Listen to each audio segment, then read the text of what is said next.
because it's more of a technical issue, because if we release it all at the same time, it would just max out all of the resources there. So it goes in a small wave, but it hits everybody relatively similar times. Yes? What kind of students generally qualify for your merit-based scholarships? Yeah, so on merit scholarships, it's very number-oriented. So we are looking for students in the top percentage receiving or with top GPA scores and top standardized testing score. We'll also take a look at the rigor of your courses as well. Yeah. But I was just about to tell you how we read an application. So last year we received about 43,000 applications, which was the most of any private university. But we're very proud of the way we read, and we read in a very comprehensive, holistic manner. So I'm going to tell you about how we read an application, because I believe that you're going to best prepare one if you know what we're looking for. If you're not listening before, I would listen now. So when we read an application, we evaluate two categories rather. One is the academic side, the other is the personality trait side. On the academic side, we want to see that you've taken full advantage of what your high school has to offer. We want to see that you've challenged yourself for all 4 years of high school. I know a lot of you are juniors right now, approaching your senior year. It might seem a little tempting to slack off just a tad, but we do encourage you to keep up that sense of rigor for all 4 years of high school, taking APs and honors and IB courses. We will recalculate LGPAs coming in as well, because we want to take advantage, or we want to account for all the APs and honors that you've taken. So, let's say everybody in here is taking AP History, and we're all getting A+. So with that A+, we're going to count it as a 5.0. If it's an honors course, we'll count it as a 4.5. So it's on a 5.0 scale. So in addition, we do look at, and we do require standardized testing. So we will accept either the SATs or the ACTs, and we do not require the SAT subject tests. So our students, what happens is we super score here. What that means is it's in the best of your interest to send in all of your scores to us. We won't penalize you for taking it multiple times, but what we will do is, let's say you've taken the SATs twice. One time you did a lot better in the math section. The other time you did a lot better in the reading writing section. We will take the best of both of those times, combine it together, and evaluate you that way.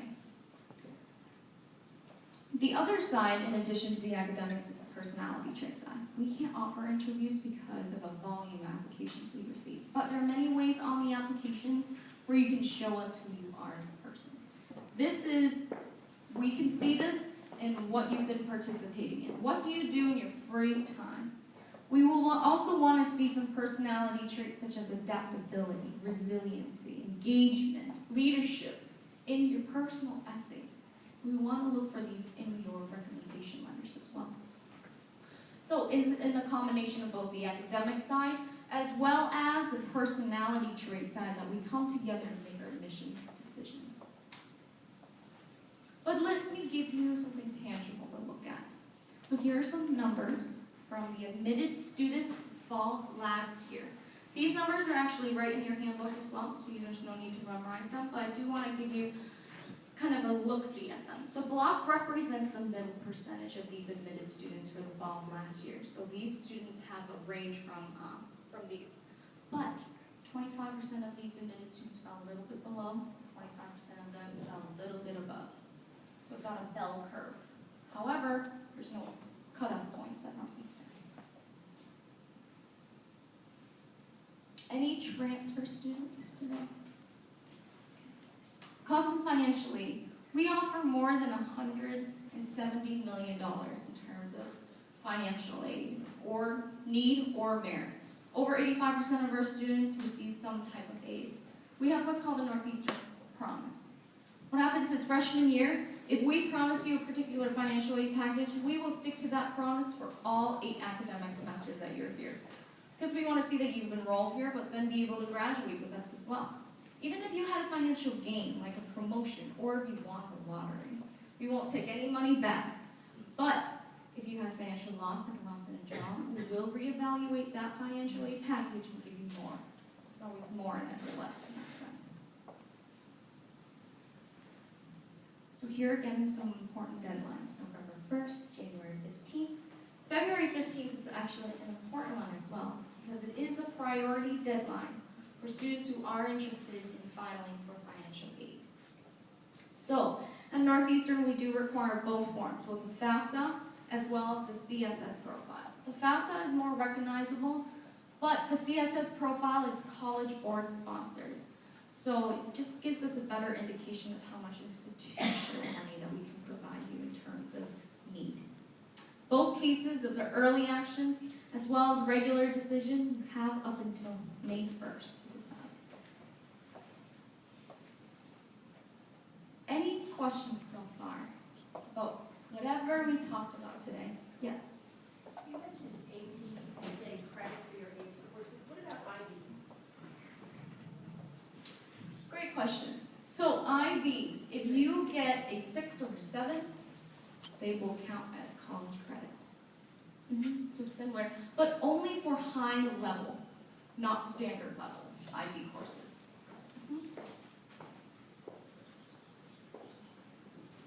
Yes?